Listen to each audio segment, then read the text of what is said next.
lôi bài When I fuck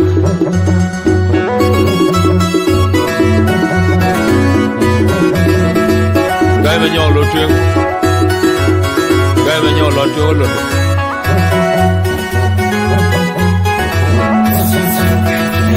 Jama kwe gai runja du pupen jenu ba kena dun lew Jenu kwa ba kena dolar piem gai elwe toy ke ben dolar adu Pikin bang tundu ma dolar kidal Kuran kin dolar biya juwen kin ma kwe kwa kwa kin dolar Jama kwe gai runja du pupen jenu ba kena dun lew Jenu kwa ba kena dolar piem gai elwe toy ke ben dolar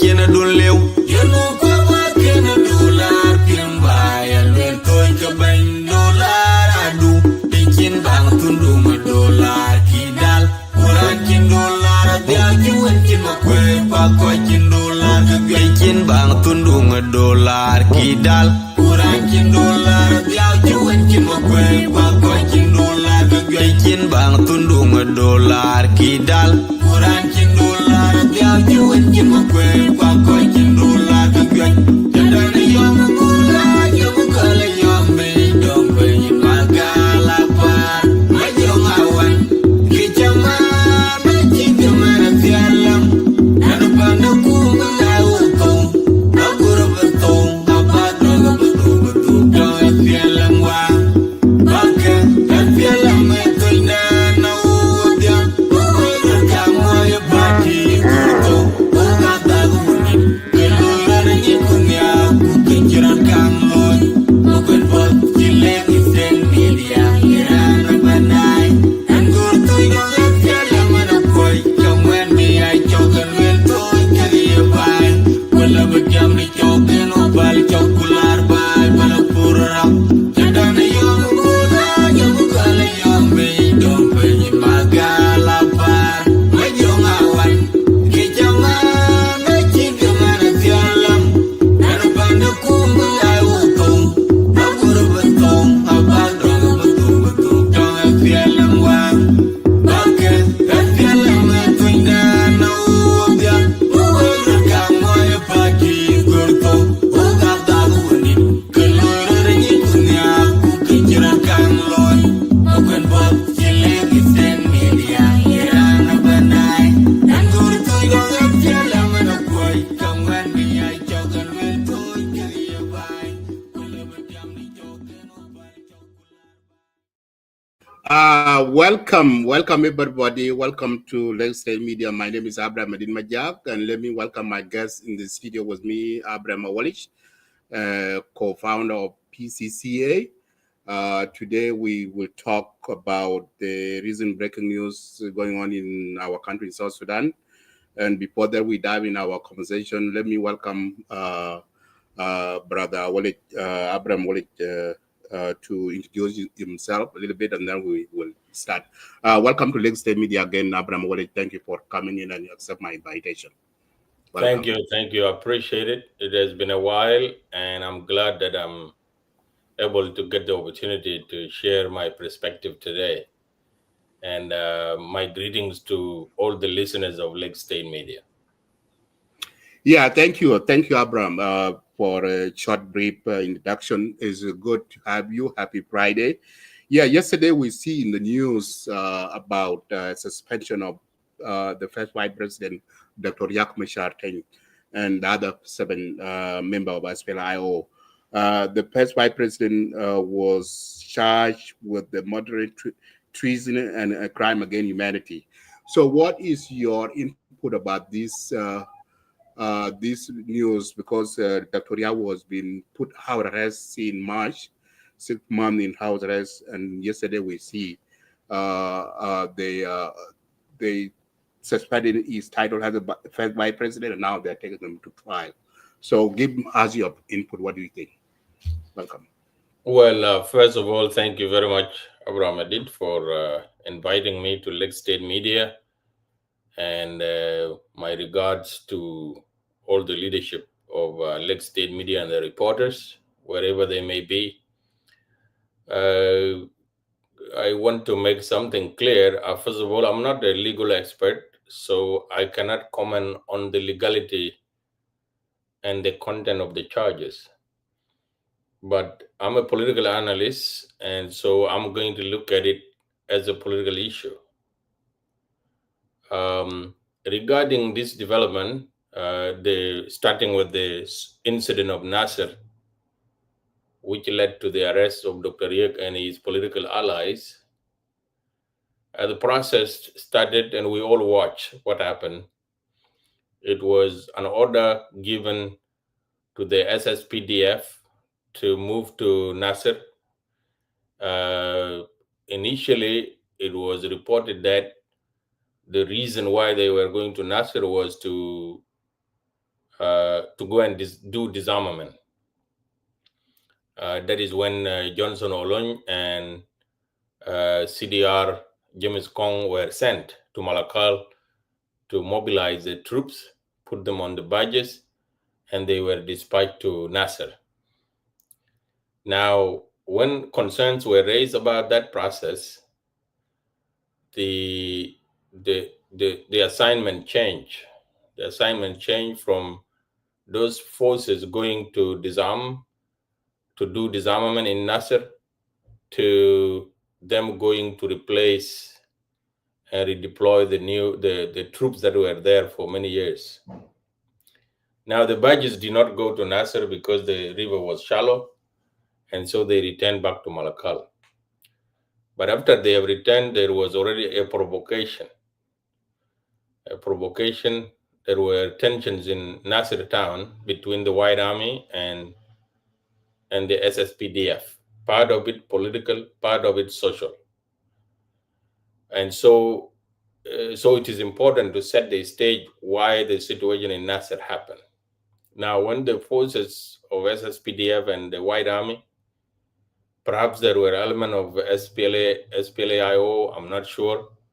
When they attacked the SSPDF, obviously it was a disaster. A lot of people were killed. And obviously the commanding officer, David Major, was also killed. And so the government decided to arrest elements of SPLM-IO because they were accused of having staged that attack in NASIR.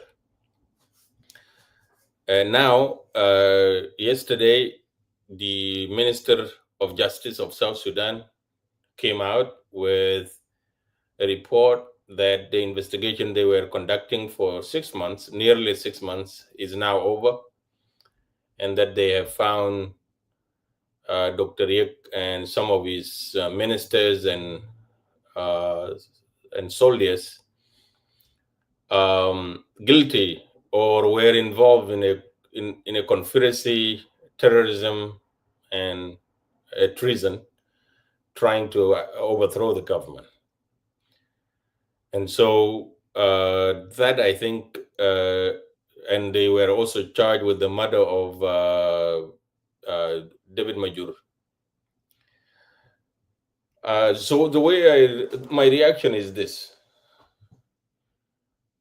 it doesn't matter how you look at it politically. This is not a good thing for the country. It's terrible. It's a terrible idea. Because why? All the people that are charged are Nuers, and they are senior political leaders that the Nuer people believe are their leaders. You charge all of them, and you charge them with treason and murder, and you think that this is justice, which is a great thing. The people of South Sudan really have been looking forward to justice. But justice can only be done within the context of the revitalized peace agreement. There was a provision. There were 3 articles in the peace agreement that deal with issues of transitional justice. And that include the hybrid court of South Sudan, the reparation commission, and then the truth and Reconciliation Commission. These three institutions are the ones that were provided for in the RRCs as the mechanism through which you can deliver justice. Now, the problem with the arrest of Dr. Riek and his political leaders is that they are the key partners of President Kiir in the revitalized transitional government of national unity. If you arrest them, it doesn't matter what kind of crime they have committed, it will simply be seen as a political prosecution. And this is exactly what this is. This is a prosecution of a political opponent, and that is how it is going to be interpreted. And I think that this is the wrong time to do this in the country that really needs peace and reconciliation. Justice must be done to serve the broader public interest. And what is the broader public interest in South Sudan? The broader public interest in South Sudan is peace and reconciliation. This type of prosecution can only divide the country and make embitter people. People will become very bitter about it, and it will divide the country. So if your goal is to pursue peace, which is why in any peace agreement, including the CPA, you don't pursue your political opponents. For example, when John Garang arrived in Khartoum in 2005, he went with senior SPLM leaders. Suppose they were arrested and put to jail.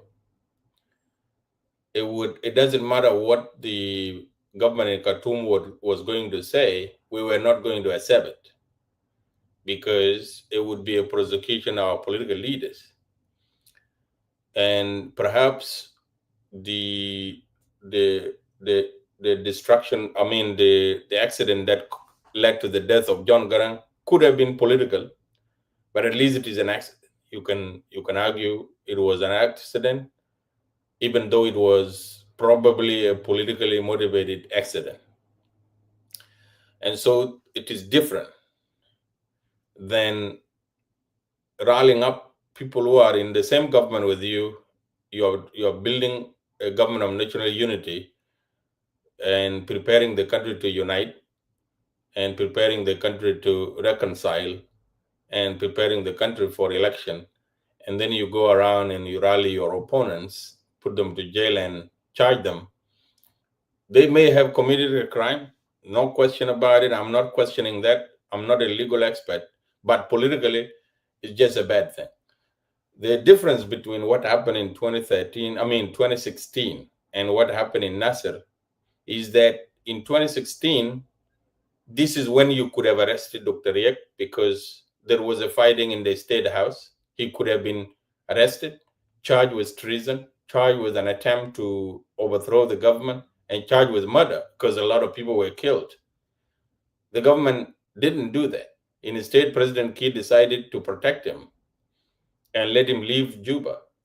That was the time when it would have been appropriate to arrest and charge, because there was an attempt in the State House to overthrow the government at that time. The fact that no one was arrested and no one was charged remains a puzzle to me. The situation in NASIR cannot amount to the charges that have been provided, because first of all, Dr. Riek himself did not participate in the attack. Second, he tried to prevent the attack. Third, he was the one that call for the meeting of the president to resolve the issue. And so he was definitely putting in the public face, I don't know what the investigation found, but he tried to resolve that situation. Even though, and the other thing is that Dr. Riek was and is still a commander-in-chief of the SPLA-IO, there was no reunification.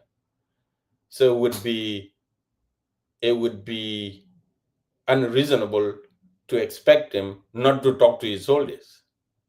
And so maybe if you have intercepted some communication between him and his soldiers, he's a commander-in-chief, just like President Kiir would be talking to his commanders. So I think that the charges, I don't dispute them because I don't have a legal basis to defend or to support. I don't know if those charges are correct, but politically, these charges will not help the country. And the government will have difficulty making the case in court.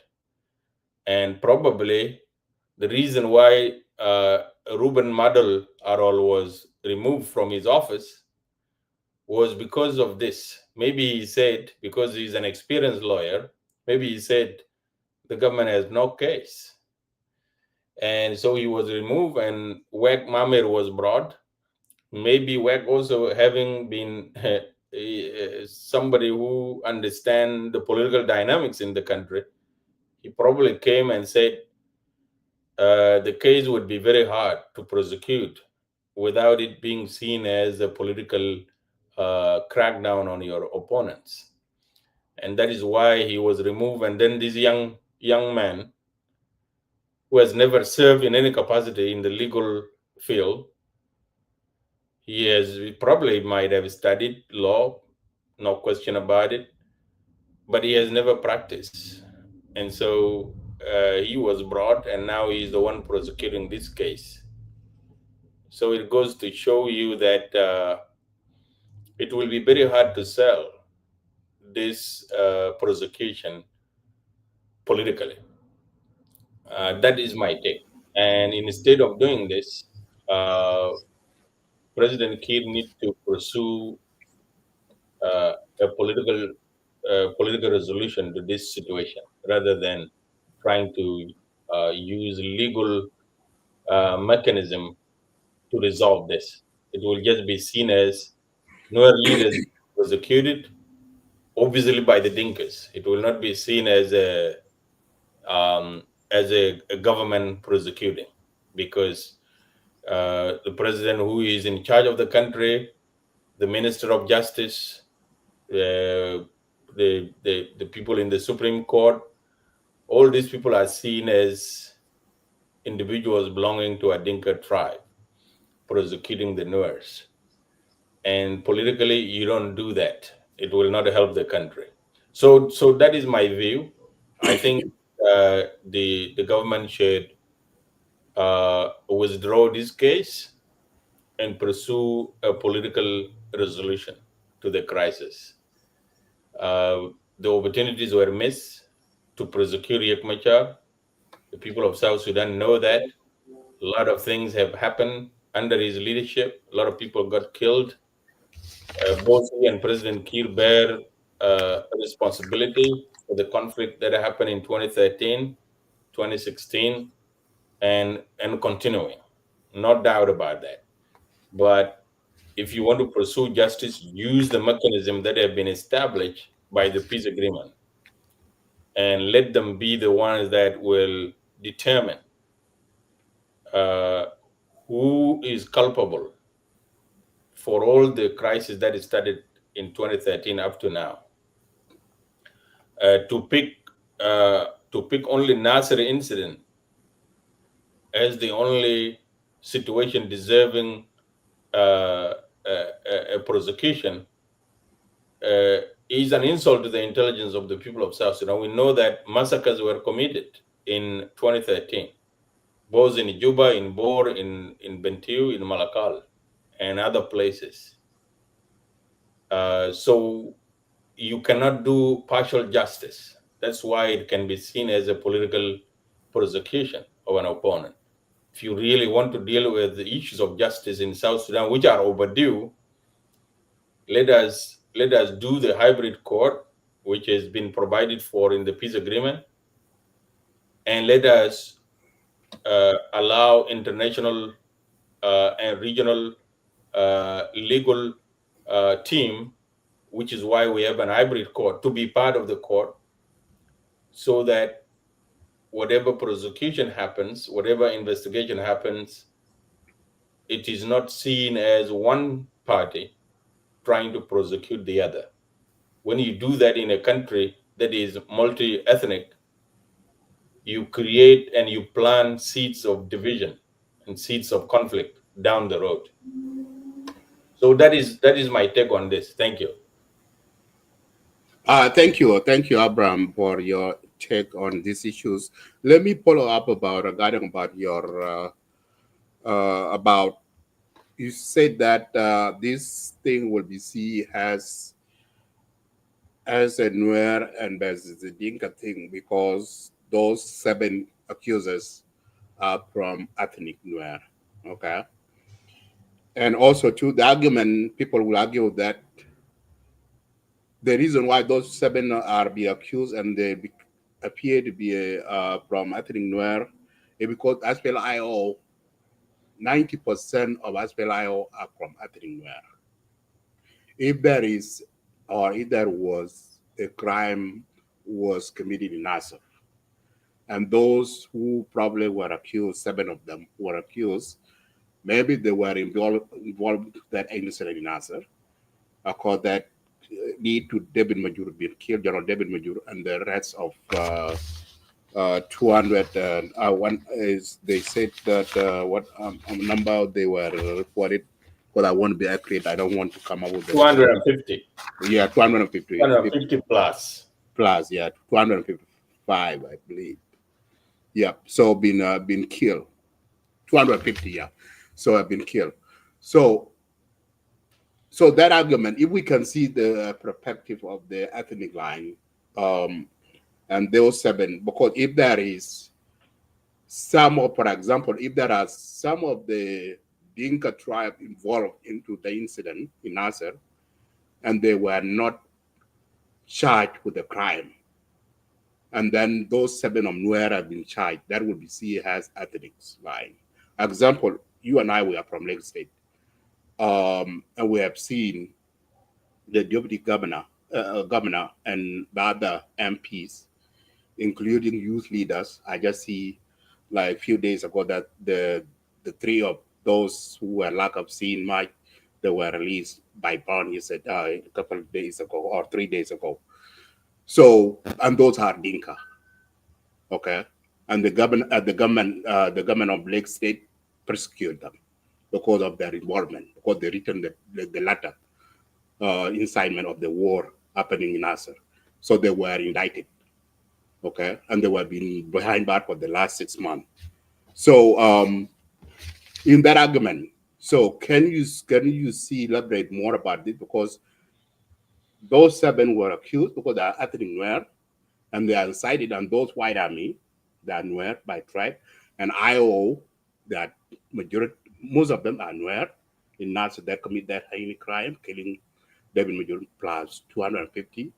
And we don't know, maybe there are women and children who kill, civilian who kill. So can you elaborate more about that? Because the way I see it, Right. Yeah, Well, go ahead. Well, Abraham, there are a number of problems that we are facing with the case, right? First of all, you know that there have been so many incidents in South Sudan, right? Recently, there was an incident in Upper Nile, and there were incidences in Western Equatoria and also in Equatoria, in Central Equatoria. So there have been a number of incidents, including number of attacks that happened to the cattle keepers, and a number of people have been killed. And towns have been attacked, people get killed. Why this particular incident? So that is a political decision, right? It is not a justice decision. It's a political decision that we are going to prosecute people who made the attack on Nasser. And you ignore hundreds of other incidents in which people have been killed.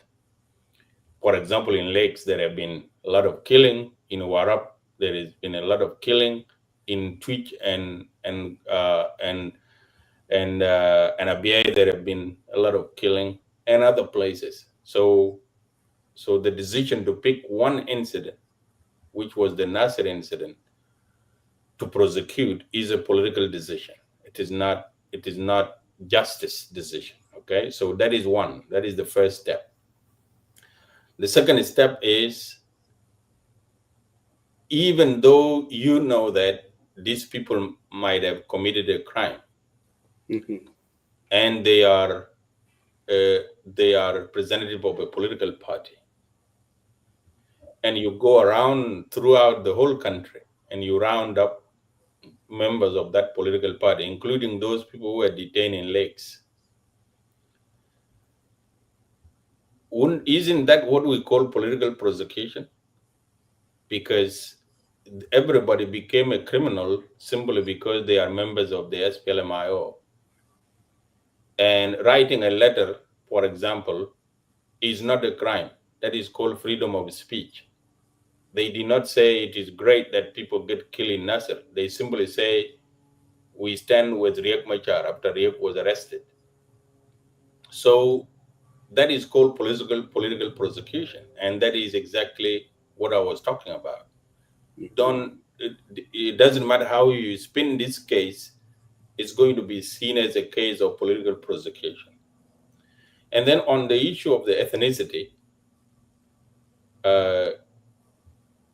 it goes without saying, Abraham, that suppose these people were all from Lake State. Suppose something happened and everybody from Lake State was rounded up, and then in the end, they were the only ones that were charged. You will begin to say, what is happening here? Something is not right with this prosecution. And so what the case I'm trying to make is that we shouldn't be thinking like that. But that is the state of our country. You said before, 90% of IO is made up of nowhere. Now, if you are prosecuting their leaders, what do you think will happen? What are they going to say? Are they going to clap for you, or they are going to say this is the very reason why there was an SPLM-IO in the first place? It's because of prosecution. It's because of political marginalization. It is victimization of a particular community. And you are aware of the fact that there was an incident in December 2015, 13, in which the Nuer community claims to have been targeted, which is why they are now in the POC, in the protection of civilian sites. And for your information, a lot of people, after Riek was announced with the charges yesterday, a lot of people have reported back to the POC side. Doesn't that picture create uneasiness in the country? Doesn't that create concern that while we are trying to solve one problem, we are creating a much bigger problem, which is we are trying to widen ethnic gap? And that is exactly the reason why we should not do that. We should walk back from that. We should actually make up for the mistakes that were made in 2013 and try to make people feel safe in South Sudan. Right now, if I'm a Nuer and I support SPLMIO, and then all my leaders get charged, I will say that all of us were being prosecuted, which is why the reaction from yesterday has been that a lot of people have reported back to the POC sites because they fear that what will follow is that they will be rounded up again. So in the psyche of a nation which has gone through war, there is a saying I heard that Maulana Abdul Alier has said. Some people went to him and said, tell us who killed John Garang. And at that time, and he said, we don't know who killed John Garang, but even if we knew who killed John Garang, that type of truth at the moment of crisis would be unhelpful. So there are some justice systems that get delayed because if they were prosecuted, it would go against the broader interests of the public, which is peace. That is why President Kiir and Riek were not taken to court after they signed the peace agreement 205 in 2015. They are the top leaders. And there were many people who say that they are responsible for the crisis and they should be arrested or should leave power. But the argument was, if they leave power, who is going to bring peace? Who is going to make peace? And if they are taken to court, who is going to implement this peace? And so they were spared, and everybody else was spared because the broader objective of the country and the society was peace. This is not different. And that is my line of argument. I'm not saying that the crime may not have been committed. Maybe it was committed. And is it necessary to be prosecuted? Yes. But the timing and the manner of which this is being done looks like an ethnic targeting to me. If you want to deal with justice in South Sudan, open it up. Let's start with what happened in 2013. If you are not going to start with the issues that occurred during the civil war before the CPA, if you want to close that chapter, okay. But let us start with all the crimes that were committed after South Sudan got independence. And that is why I said, if you want to do justice, do it through the mechanisms that have been provided by the peace agreement, because they will not be seen as partial, or they will not be seen as being politically motivated. This one, from the face of it, is just an outright political conviction of a rival. And it doesn't look good for the country, and it will not heal the country. That is the argument that I'm making. I see your argument, Abraham, but let us stay in this point for a second. Okay, so I see your argument you're making, but if we see that if there is a crime is committed in NASIR, and those 7 are being convicted of that crime, and those 7 appear to be a Nuer ethnics, okay? So the point argument you are making here, you said, okay, these 7 are Nuer. If they are charging with a crime in NASIR, that would be seen as ethnics.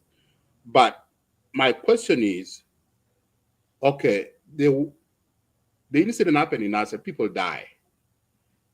Who will be held responsible for that? Accountability. If we don't have, okay, let us treat the cases separately. Let's focus with this case in NASIR, for instance. This case of NASIR is the one that indicted these 7 individuals, okay? So if these people who die in NASIR, okay, and you see that these people are Nuer, if they are indicted, they will see that, okay, the Nuer are the target, okay? So what about accountability? People who die, who will be responsible, held responsible? Are we in the point that in South Sudan, has a nation, has a tribe, 64 tribe, whenever a person commit a crime, they will be discharged simply because this person is an ethnic, so we cannot, the government, like President, for example, is a Dinka tribe, so it will be see that ethnic line. Right, so, right. No, that is not my argument. And obviously it would be an illogical argument to make. The case I'm making is this, Abraham. I started narrating what led to the situation in NASIR, right? Why don't we start accountability with the one who started, right, by mobilizing forces that the other side saw as partial. They are not part of the joint unit. And they say that when those people come, they are coming to disarm. That was the trigger of that situation. Why don't you start there? So that is one, okay? That's why I'm saying, if you want to prosecute, you need to look at what triggered the incident in NASIR. And I can tell you that the triggers were not only triggered by the White Army. It started with the SSPDF moving their badges and provoking an environment that they know that was an explosive environment, and then they withdrew and left those soldiers vulnerable. They were supposed to go in there as a large force, but then they withdrew, leaving their own comrades vulnerable, and knowing that there was a threat. Mm-hmm. So the case that I'm trying to make here is that the decision to prosecute the case in NASIR is political. It is not justice. It is political, first of all, because you pick only an incident that occurred. A lot of people have been killed in many places, including in Ralbet when Jennifer was in charge. More than 80 soldiers were killed and civilians were killed. This was in Warab when Gerald Rin was in charge. There was no prosecution, there was no committee formed. And so the decision to prosecute the case in Nasser and prosecute it partially is a political decision. That is the first step. That is the basis of my argument. And now, the other argument that I'm making is that it is not just because these guys are Nuers. These are not random people picked on the street. These are the political leaders. And you know that a political leader has a following. They mobilize people, like Salva Kiir has a following. If you mess around with him, you will have a lot of people that will be dealing with you because they support him, they love him. This is the same thing. Riek Machar is not just a Nuer. He's a leader. He's a political leader. And he has been a political leader for a very long time. And the same thing with these people that are charged. They are seen by their supporters as their leaders. And they are being prosecuted in circumstances that are not clear, circumstances that appear political. They will not accept that. And that is why I said this is not good for the broader welfare of the country. And so if you pick a case, sure, people need to be held accountable, and I want them held accountable yesterday. But if you do justice in this way, you are going to disintegrate the country. You are basically prosecuting your political opponents, most of them who happen to be from one ethnic group, and the people prosecuting the case also happen to come from another rival community ethnic group. So what about this? You really have no chance of walking away without being questioned about political motives. And that is the point that I'm trying to make. Yeah, I see your point. But what about the example that you just gave? And I said before, any incident has to be separate. There is a reason behind that incident. For example, what you did in example you brought in Warab, but 80 SSPD have been killed because there was not a civilians use civilian Galwan, for example, mobilize themselves and attack SSPDF. Okay, that was exactly what happened. It was actually the Galwan that fought the. No, the SSPDF go to disarm them, and also there is cattles were raided. And then the SSPD wanted to return the cattle, and that's where the fight began, disagreement. So that is separate. It is the same. It is the same. That is the same thing happening in Nasser. Yeah, okay. No, it's not. What happened in Nasser is, as you put it, the White Army mobilized themselves, siding with IO forces there, and they said they don't want SSPDF in Nasser. They want to be, we don't need. And also they demand the unified forces, the White Army. Okay? That's why the government sent those forces to come. And then when those forces are coming with the Johnson Willing and James, and they said that no. Those soldiers are Agulet, they're coming to do revenge killing, and those are Abu Shop who are come to grab our land. We don't need them. You see? And that's where, and that's where. Don't you think that those were legitimate concerns? Those are legitimate concerns, but how you can see that how is it like the White Army demanding a unified forces, and they are not a part of ARSIS? a peace agreement. You see, the SPLI, on the other hand, are the they are the support the one who will demand unified forces, and also they demand they don't want those forces as SPF. If the White Army in Nasser don't want any soldier there, they should say that we don't want SSPDF and also IO forces, also OPP. So now that is the Well, interim. they are They took supporters the of law in their own SPLMIO, hand, right? They took the Are they law in not their own supporters hand. of SPLMIO? Repeat again. I said those White Army, they are supporters of SPLMIO. Yes, There is no correct. question Yes, about they that. are. Yeah, they are, and that's the reason why here. That's the reason why these 7 individuals have been charged. Okay, and in here too, it's not only also UN person pilot has been killed here and one is wounded. Yeah, I understand that, but don't you see the risk of doing this politically? Don't you see that risk? Okay, the risk. I see the risk. Because I'm concerned Okay, about political risk rather than yes. Is that the risk doesn't mean that the people who commit a crime can get away with the crime. Yeah, first of all, you have difficulty proving that they have actually committed a crime. First of all, they were not in NASIR. Yes, they were not in NASIR. They didn't shoot anybody. Okay. And so you would have to prove that they gave command that you shoot. If they did that, yes, they must be held accountable. But the question is, we have a mechanism in the peace agreement through which crimes such as this, like crimes against humanity, this is the space where these things are supposed to be prosecuted. Why do you refuse to do it through that? If this is not a politically motivated prosecution, why don't you use that mechanism? Why don't you institute a hybrid court of South Sudan, which is provided by the peace agreement, to now prosecute these cases? Because both sides of the conflict in 2013, 2016, up to now, stand accused of having committed crimes against humanity.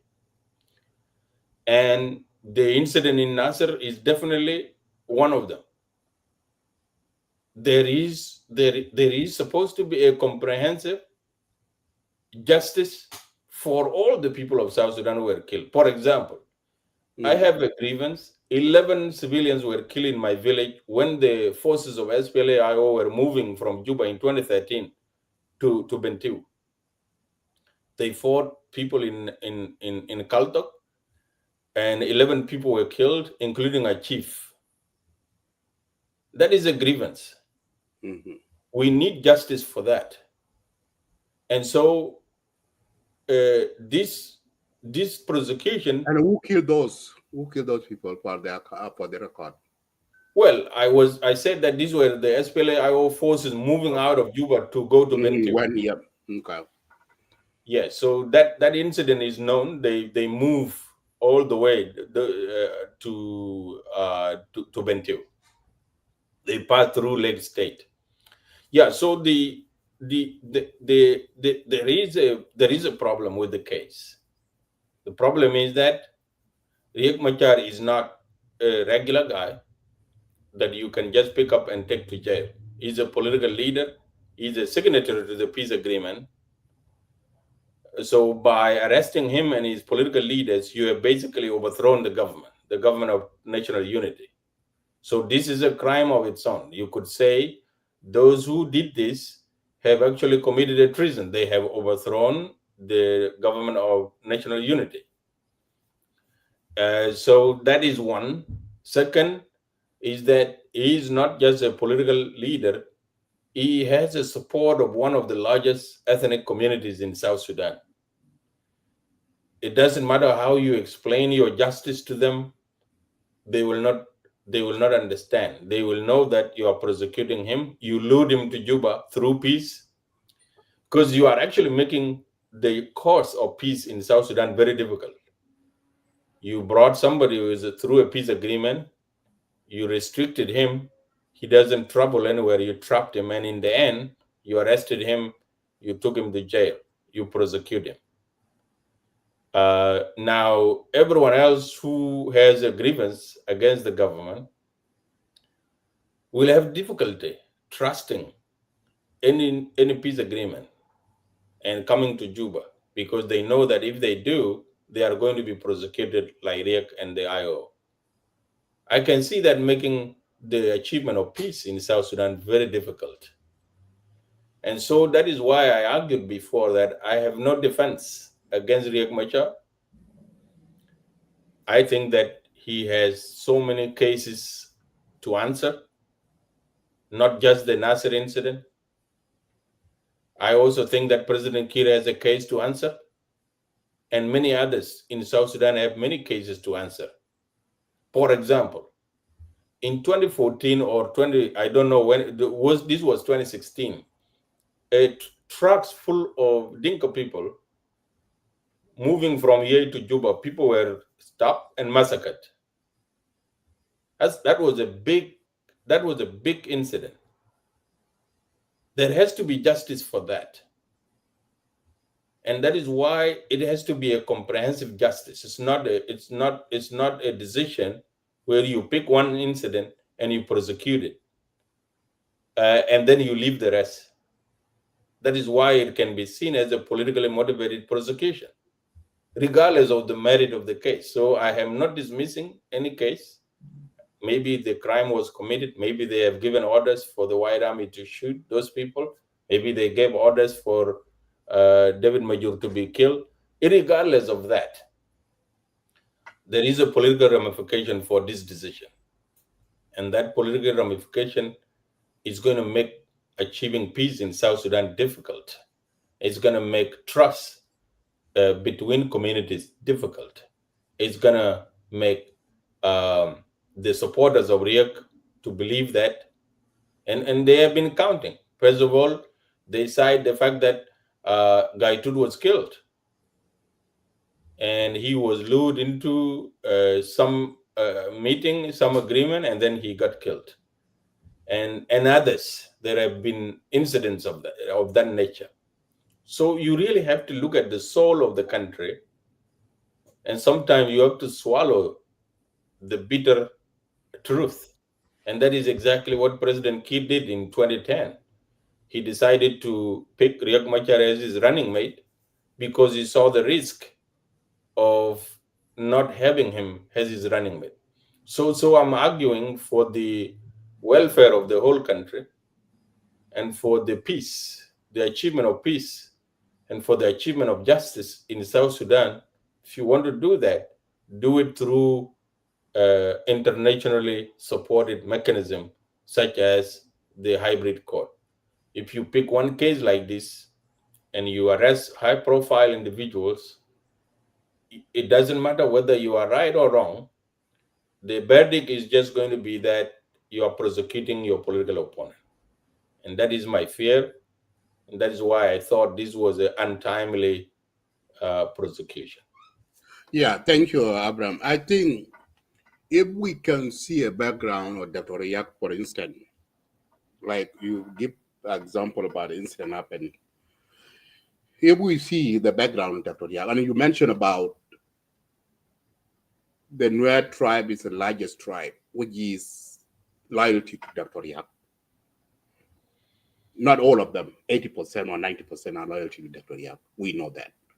Okay. But if we can see the history of during the armed struggle, the SPLA, until now, and if we see the background of Dr. Riek Machar, 1991 will be an incident caused by Dr. Riek, 2013, 2016, okay, and now 2025.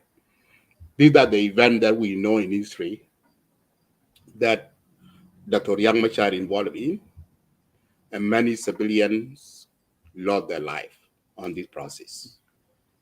Okay, so if we continue to repeating same recycling, if the incident, the people who loyalty to Dr. Riek will commit a crime, and the government said, okay, Dr. Riek is in charge and he's a political leader, so we cannot, in that he will get away with the crime, because simply people will see and people will judge the government that if they are indicted Dr. Riek, probably they will see that because of he's from Nuer.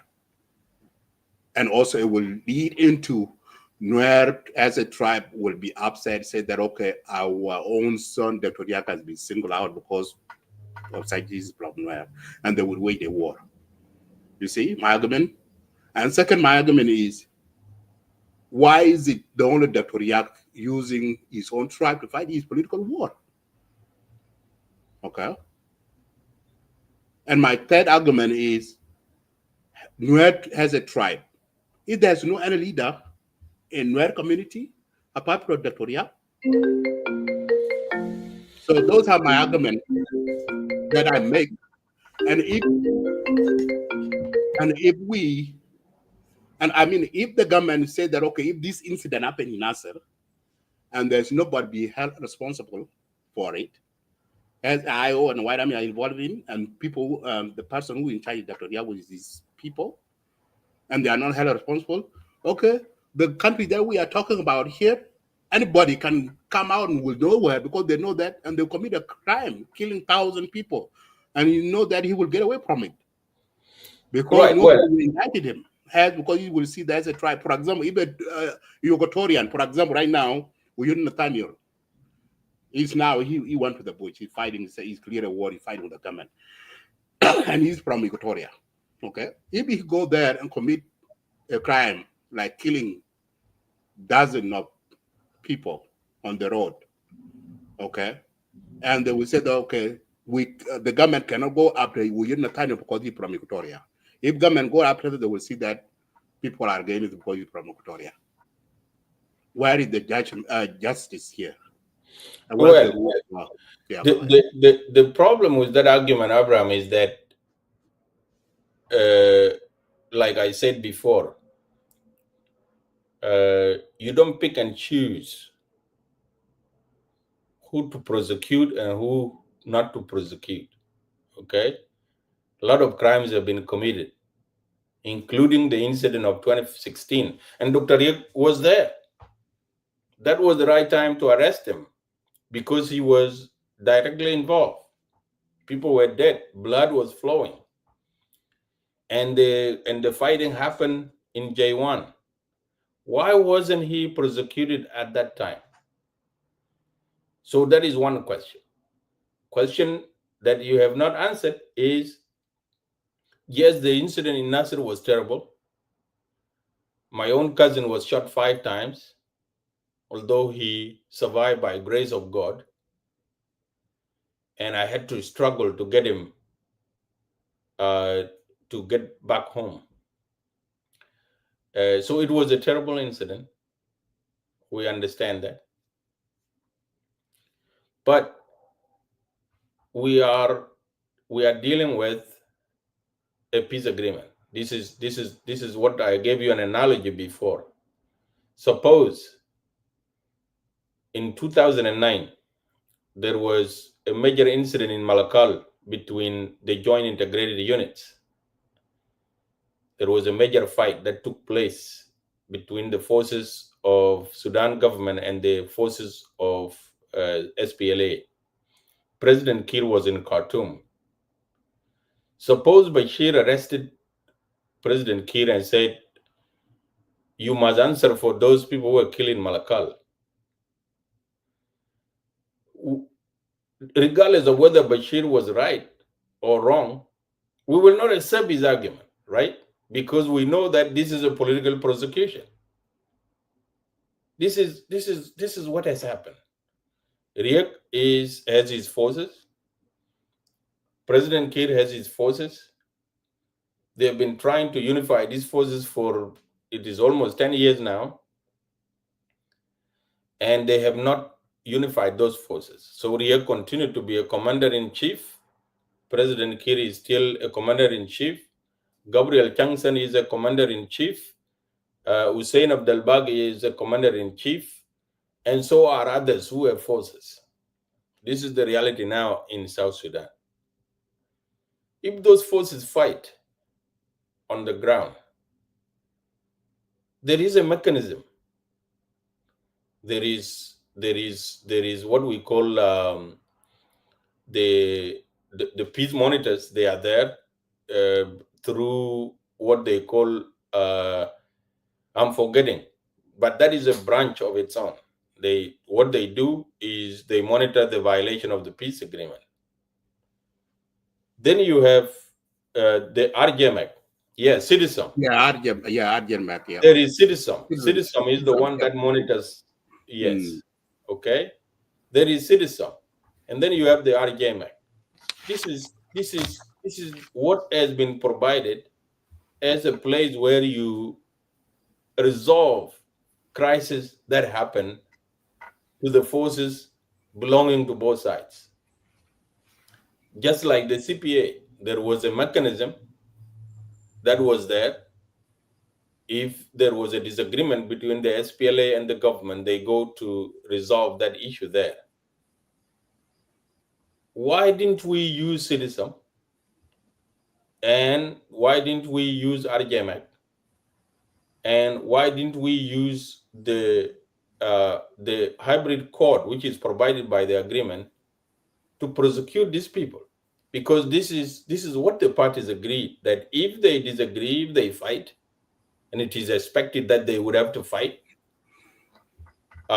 then especially if you, one of the things that make people fight is if you have unnecessary movement of forces without telling the other party, then fighting is likely to happen. And that is exactly what happened in NASIR.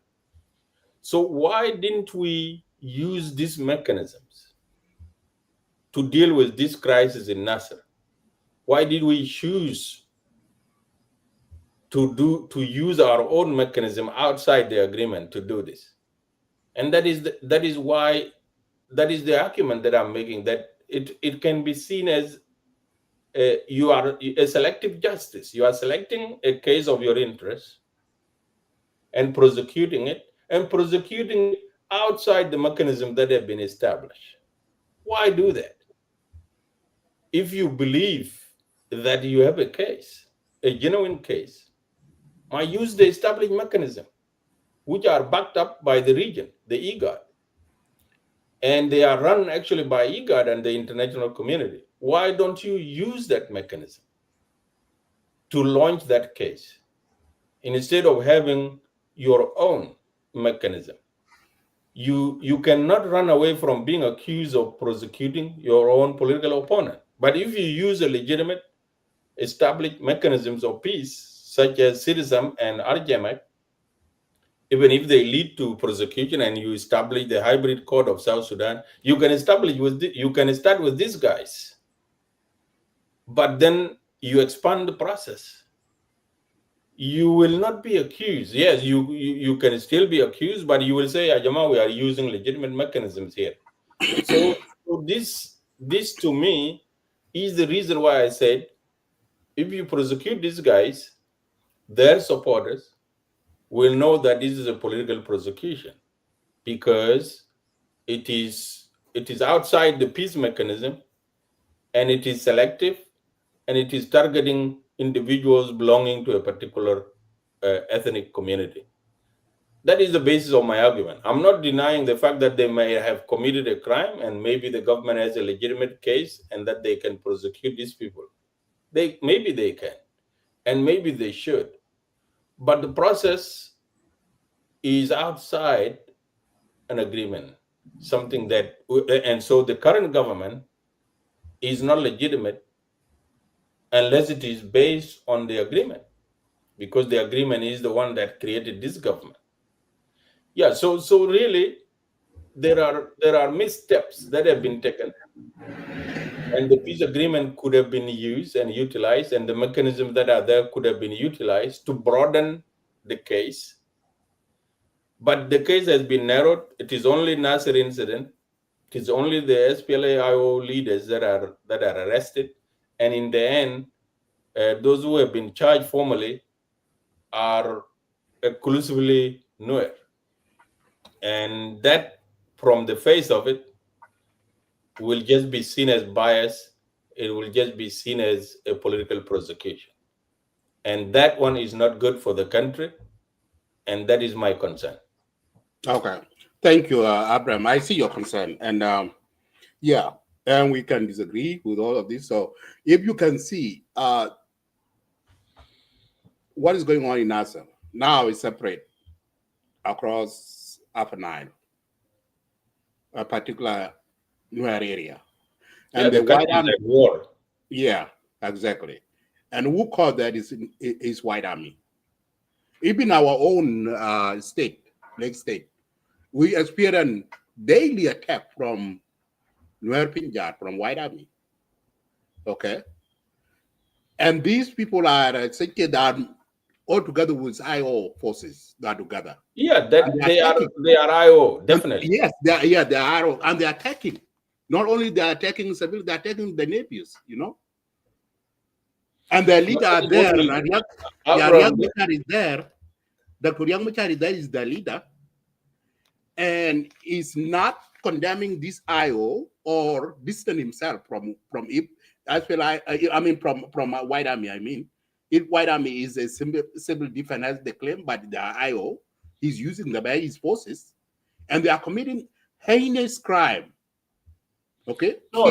The SPLMIO has already declared that they are at war now. So right. So really, yeah. so what is happening now should not be seen as just a raid or some attack. No, it is war. There's a war. Yes, exactly. So it is. We are back to a civil war, and that is exactly what we didn't want to happen. And that is the square one that Dr. Riek Machar was saying. And this is where my argument based on Abraham, because Dr. Riek Machar said that if this peace agreement is fair, we are going to square one, which is by, like the way I see it, he said that like the incident of NASIR, if you can see, like when they came out and they announced, the government announced that there will be no more extension, right? The 2016 will be a year that we got for election. But when I see Dr. Riek Machar see that, it's not good because Dr. Riek is not for election. It's for extension. And how I see it, like it's a political calculation here. So you see that you call this incident in NASIR so that the IO and IG can go back negotiation table again. And people will say, oh, 2016 is definitely, we need more time. We need 2 more years, 3 more years, 4 more years for extension. You see? That's how I see how these things playing out. Well, you know our position, especially as PCCA. We think that the agreement died a long time ago. And so to go for elections and you still have like 5 different commander-in-chiefs in the country is a recipe for disaster. And of course, unless you resolve these issues peacefully, which the parties have refused to deal with over the last, since 2018, we are talking about, it's 2025 now. So it has been 8 years or 7 years trying to implement this agreement, and nothing has worked. And so it was destined that we go back to war should you not implement the peace agreement. And whether Riek is in jail or is outside, we have war at hand. And that is exactly what we didn't want the country to go back to war. In fact, during those incidents of NASIR, our worry was that this thing needs to be managed well. If it was not managed well, it could return the country back to war. But the way it was handled, I can blame both sides, because the Olonj was brought in. He was an SPLA-IO. He was brought into Juba, became part of the government, and then he was given a huge assignment to conduct disarmament. And he was sent to Malakal. And we all know that the Agwele, the forces under Johnson Olonj, were the ones fighting the White Army all along. The same thing with Abu Chok. So it is like saying the White Army would come to Malakal to disarm the people of Malakal. or the people of Sholo area and the Dinka areas. They will not accept, because they know that these are people that they have been fighting against. So the fact that Olony was given that responsibility was a mistake in the first place. He should have been given an assignment to go and do disarmament in Barghazal, where there will be no bias, or in Equatoria, and somebody else should have been taken there to do disarmament. But in the end, after the incident has occurred, that disarmament thing died down. So I can see that as a provocation. So the situation was provoked, and then the White Army executed that provocation, and they did it in a manner that was inhumane. A lot of people were killed and humiliated, and there is no one can say that what happened in NASIR wasn't bad. It was bad, but it was politically mismanaged on both sides, both the side of President Kiir and the side of Dr. Riek, which is why if you are going to prosecute one side of it, and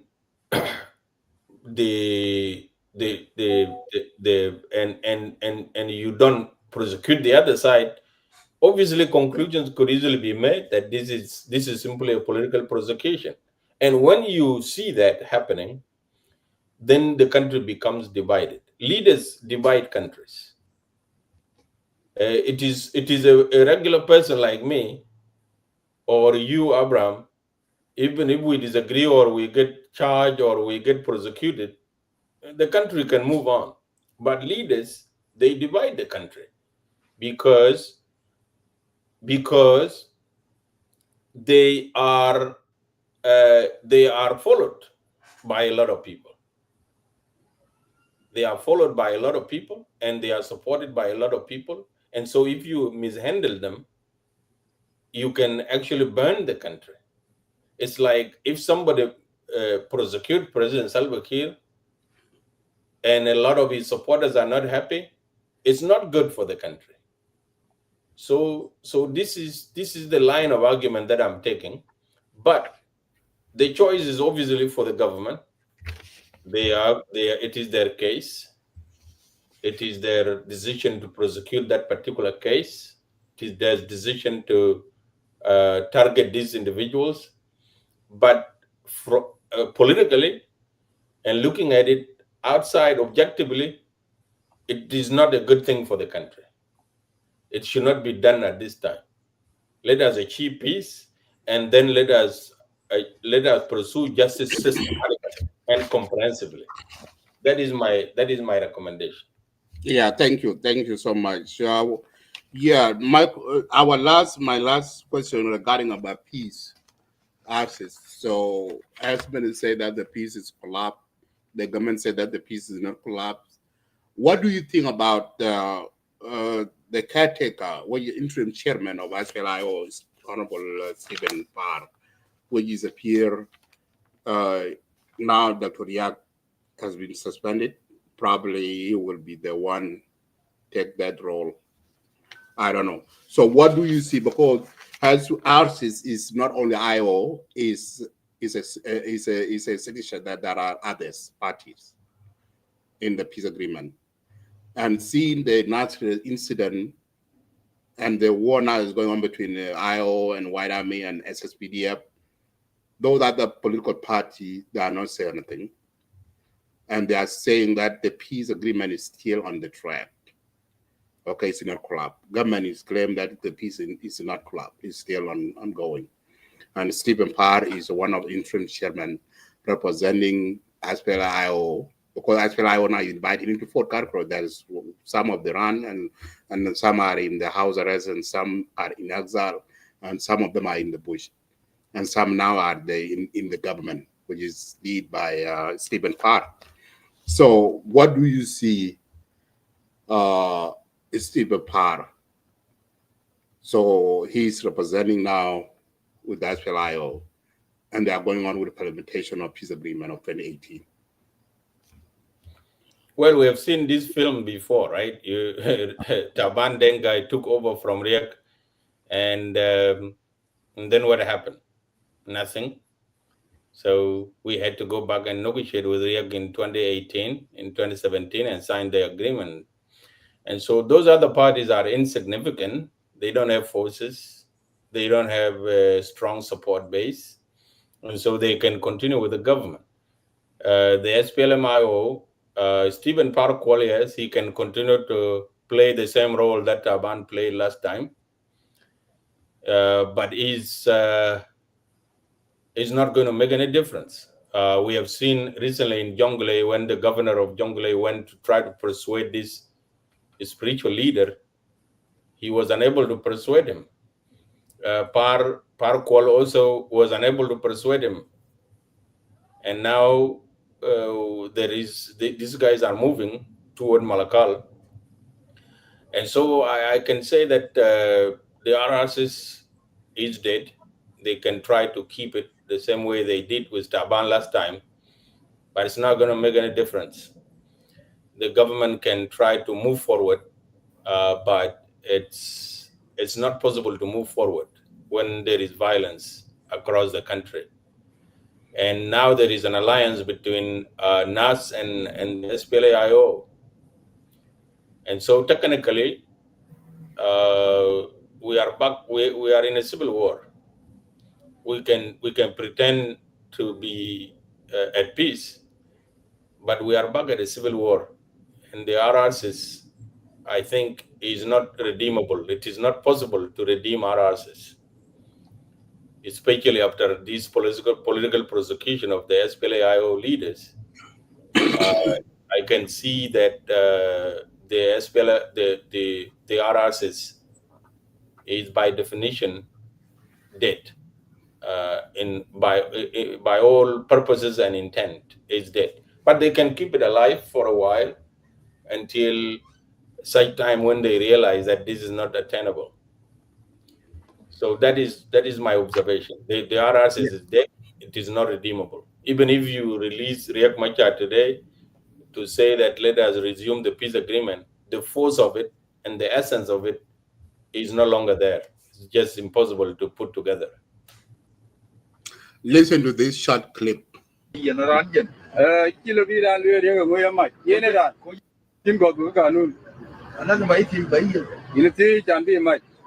Riek Machar kia ko Riek Machar ye ne ke ne na ki we ne chara ya de yen ran jen kilo bi ran le Riek mo yamma ye ne da ko je me ran be dure ya ne ne ran ne wo ya dure je ye le bo wo belo ka me dure dure mo di law dure mo lo ga nu de je na wo lo wo yon ti ga nu ti wi ba ye alo ma ni sal bakir zato ye sal bakir mi law rais rais me dure sama de je na wo lo ya ne alo ma. So what do you think about that from by President Taban? It is truth. It is true. Any person can be arrested and prosecuted.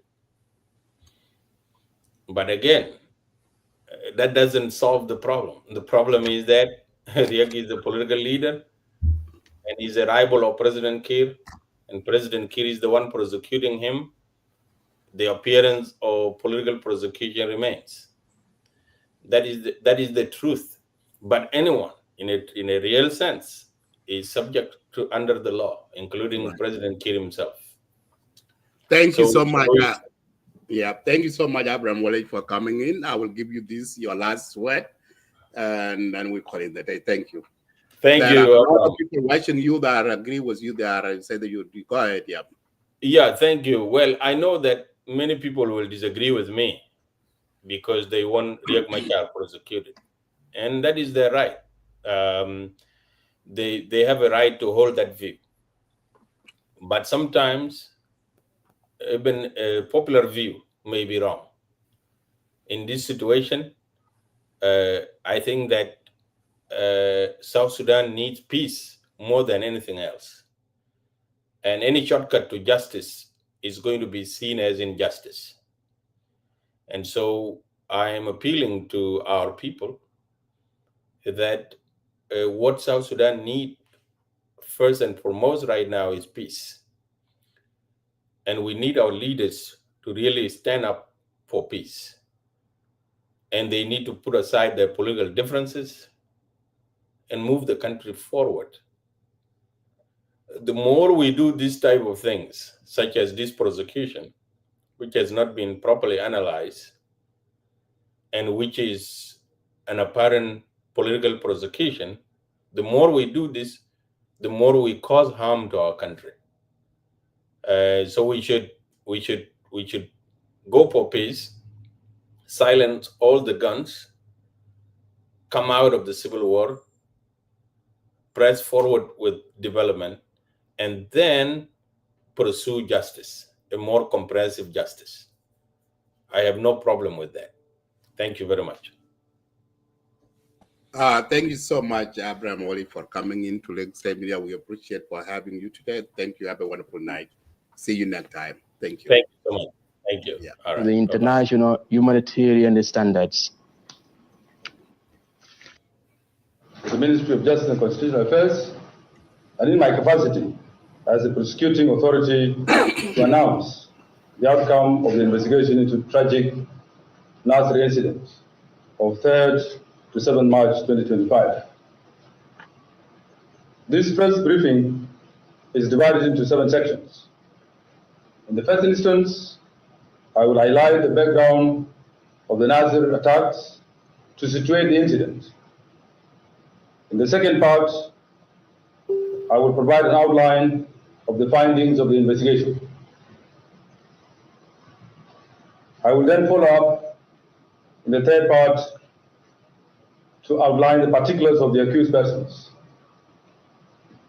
In the fourth part, I will talk about the charges pressed against the accused persons.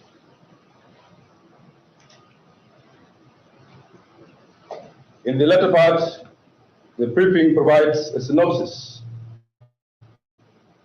in terms of adherence to the due process and international standards in criminal proceedings.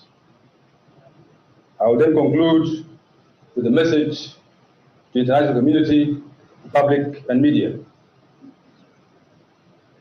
And that shall be followed with a reminder to the public that law and order are the cornerstone of our constitutional system.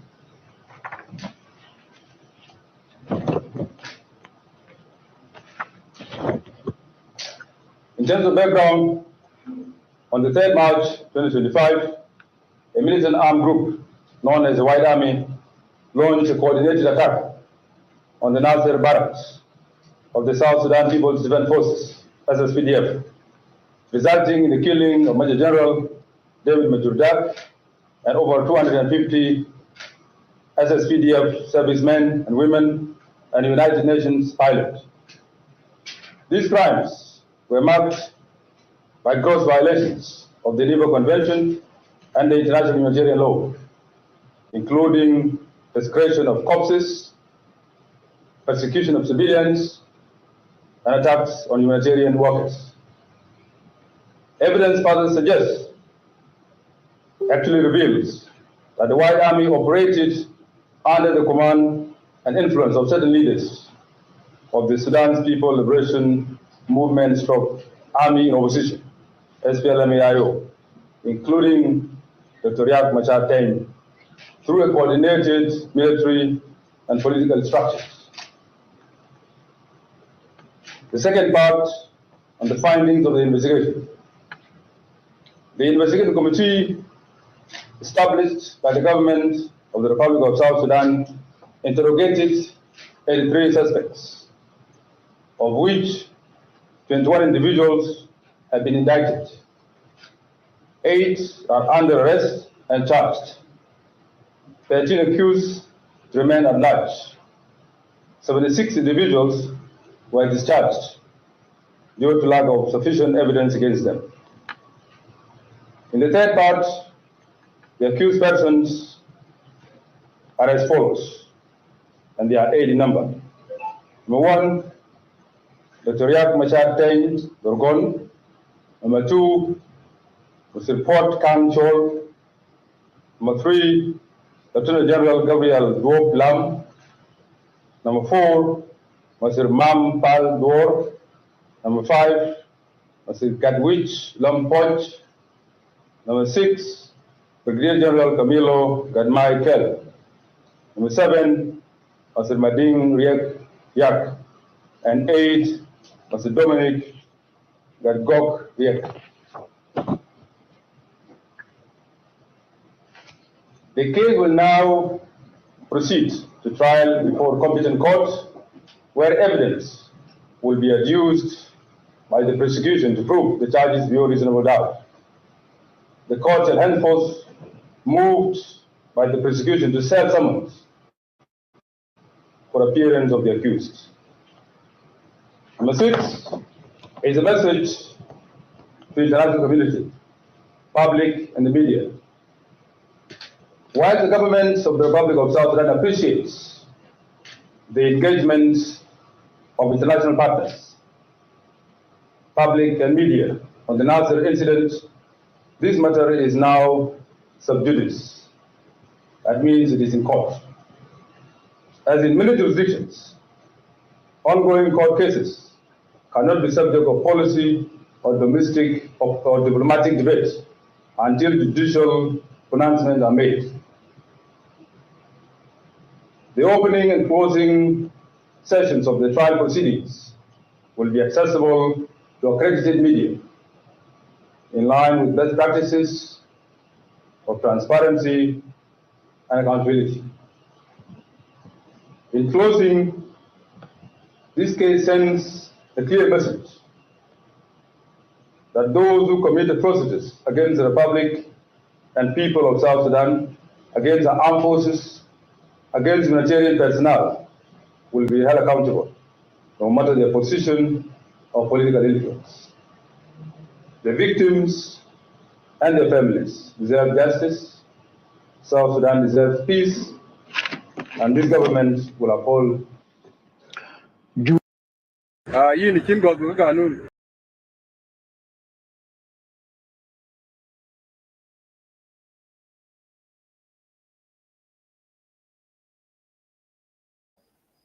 Thank you, guys. Thank you for watching. I will have a good night. Thank you. Bye now. Mamloy bye. Munafak.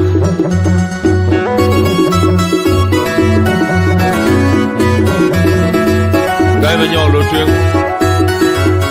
Gai ba nyolo tueng.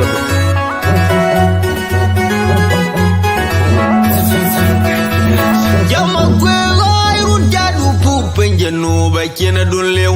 Yenu kwa ba kena dolar piemba elwen toy ke ben dolar adu. Pikin bang tundunga dolar kidal. Kuran kin dolar ya juwen kin makwe kwa kwa kin dolar.